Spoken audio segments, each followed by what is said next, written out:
আসসালামু আলাইকুম, শুভ সকাল।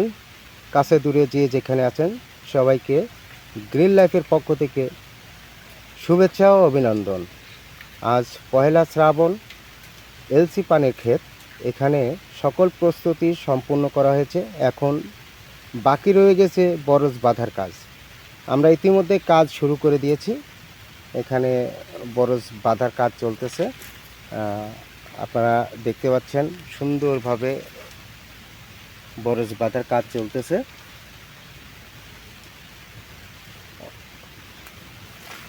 আপনারা লক্ষ্য করবেন যে কিভাবে বরজ বাঁধা হচ্ছে।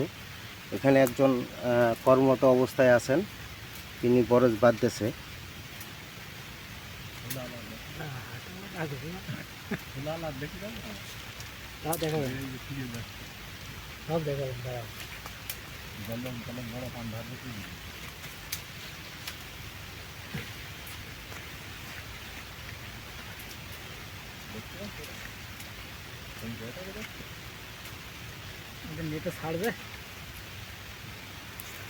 পিছনে আর একজন আছেন, তিনিও ওখানে বরজ বাঁধতেছে। অনেক সুন্দরভাবে পরিচ্ছন্ন পরিষ্কারভাবে এখানে বরজ বাঁধতেছে। শলি পোতা চলতেছে, তারপরে একটা পর একটা লতা টেনে আপনারা লক্ষ্য করবেন যে কিভাবে বরজ বাঁধতে হয়, সেটা আপনারা দেখবেন।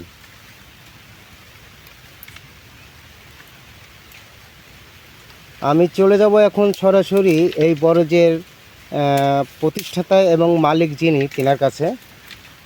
আপনারা একটু সময় নেবেন। ইনি হচ্ছেন এই বরজের প্রতিষ্ঠাতা এবং মালিক। জনাব, আপনি কেমন আছেন? ভালো আছি। আপনি যে বরজে কাজ করছেন বা বরজ বাঁধছেন, আপনার ব্যক্ত করেন, আপনার কি মনে হচ্ছে, কি বরজ সম্পর্কে আপনি কিছু বলুন। বরস তো এখন বর্তমান ভালোই আছে।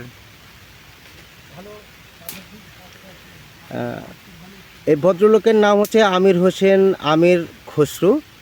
তিনি অত্যন্ত একজন সুদক্ষ পান চাষি। তিনার এখানে বরজ আছে 2.5 বিঘা মতো, একই চাল একই জায়গাতে। আশেপাশে যা দেখছেন সবই তেনার। তিনি অত্যন্ত সুদক্ষ একজন চাষি। তিনার কাজ সবসময় অগ্রিম কাজ করে থাকেন এবং সবসময় তার কাজ পরিষ্কার পরিচ্ছন্ন।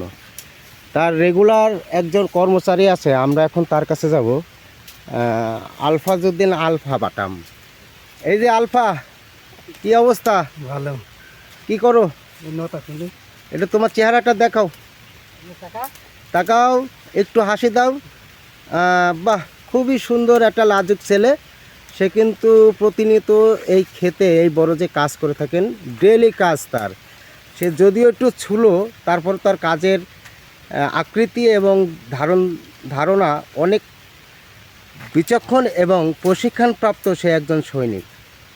তো আমরা দেখাইতে সক্ষম হইলাম যে কিভাবে বরজ বাঁধতে হয় এবং বরজ বাঁধার নিয়ম আপনারা দেখেছেন।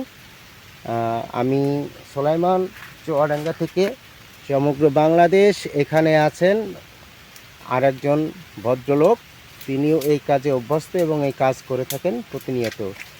তো সবাই ভালো থাকবেন, সুস্থ থাকবেন। পরবর্তী ভিডিও দেখার অপেক্ষায় সেই পর্যন্ত আল্লাহ হাফেজ।